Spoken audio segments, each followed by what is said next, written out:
ملک ریاض audio leaks ملکی سیاست میں نیا بھونچال، عمران خان کی ہنگامی پریس کانفرنس، سپریم کورٹ سے پروٹیکشن مانگ لی۔ یہ ہیں ہماری آج کی ویڈیو کے موضوعات۔ میں ہوں سلیم گیلانی اور آپ دیکھ رہے ہیں قلب سلیم یوٹیوب چینل۔ ناظرین اکرام، ملک ریاض اور سابق صدر پاکستان آصف علی زرداری کے درمیان ہونے والی مبینہ آڈیو لیک کے منظر عام پر آنے سے پاکستان کے سیاسی اور عوامی حلقوں میں ہلچل مچ گئی ہے، لیکن ملک کی سیاسی تاریخ میں یہ پہلا واقعہ نہیں ہے کہ اس طرح کی کوئی آڈیو یا ویڈیو لیک ہوئی ہو۔ موجودہ سیاسی ماحول میں یا اس سے قبل بھی ملک کی تاریخ میں آڈیو اور ویڈیو لیکس ہوتی رہتی ہیں۔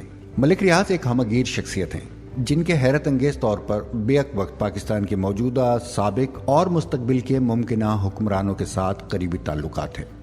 سن 99 میں ان پر نیب کے بے شمار مقدمات تھے، مگر ایک وقت آیا کہ جب وہ مشرف کے بھی دوست بن گئے تھے۔ آصف علی زرداری سے ان کی اسیری کے وقت میں کی گئی دوستی آج بھی ملک ریاض کے کام آ رہی ہے۔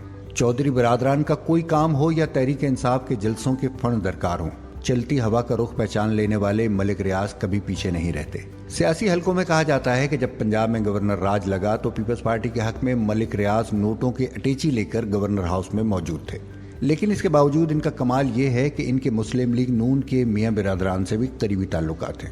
یہ بات اب پاکستانی میڈیا میں آ چکی ہے کہ صدر آصف علی زرداری اور نواز شریف کے درمیان معاہدہ بھر بن کروانے والی شخصیت کوئی اور نہیں بلکہ ملک ریاض ہی تھے۔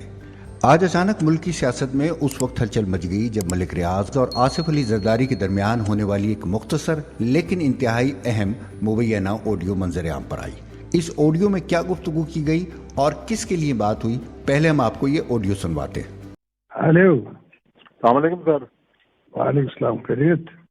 سر بس میں بتانا تھا، میں نے پہلے بھی آپ کو بتایا تھا کہ ادھر سے میں نے کہا تھا کوئی بات ہے میں نے کرنی ہے، آپ نے کہا تھا بات نہیں کریں گے، تو میں نے بتانا تھا کہ صرف انفارمیشن دینی تھی آپ کی کہ خان کی طرف سے بڑے مجھے میسیج تھے کہ جی ہمارا پیچ اپ کرا دیں آپ کے ساتھ۔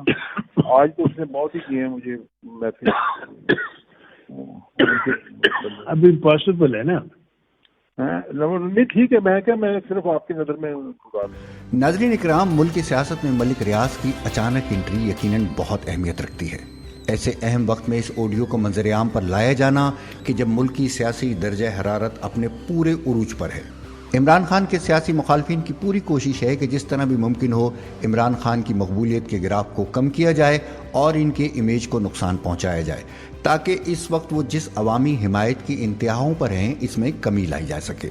عوامی اور سیاسی حلقوں میں یہ بات بھی کی جا رہی ہے کہ اس مبینہ آڈیو کی اہمیت اس وقت ہوتی جب ایسی کوئی گفتگو عمران خان اور ملک ریاض کے درمیان ہوتی۔ انتخابات کی تاریخ تک بات آگے نہیں بڑھ سکتی۔ عمران خان کا یہ پیغام کس کے لیے ہے؟ عمران خان نے آج ایک ہنگامی پریس کانفرنس سے خطاب کیا اور اپنے اس موقف کو ایک بار پھر دہرایا کہ جب تک انتخابات کی تاریخ نہیں دی جاتی اس سے آگے کی بات نہیں کی جا سکتی۔ تاہم انہوں نے یہ بات کہی کہ بات چیت رہنی چاہیے، وہ جنگ تو نہیں چاہتے۔ ان کا یہ بھی کہنا تھا کہ میں امید رکھتا ہوں کہ پرامن احتجاج کا حق سپریم کورٹ دے گی۔ میں صرف سپریم کورٹ سے پروٹیکشن چاہتا ہوں۔ میں دعویٰ کرتا ہوں کہ میں اتنے لوگ لاؤں گا کہ جو کبھی نہیں آئے۔ سابق وزیر اعظم نے کہا کہ ہمارا ملک تباہی کی جانب جا رہا ہے اور اس کو تباہی سے بچانے کا ٹھیکہ صرف ہم نے نہیں لیا ہوا۔ انہوں نے اداروں کے نام اپنے پیغام میں کہا کہ میں صرف اپنے اداروں کو ایک پاکستانی ہوتے ہوئے یہ کہہ رہا ہوں کہ یہ ملک تباہی کی طرف جا رہا ہے۔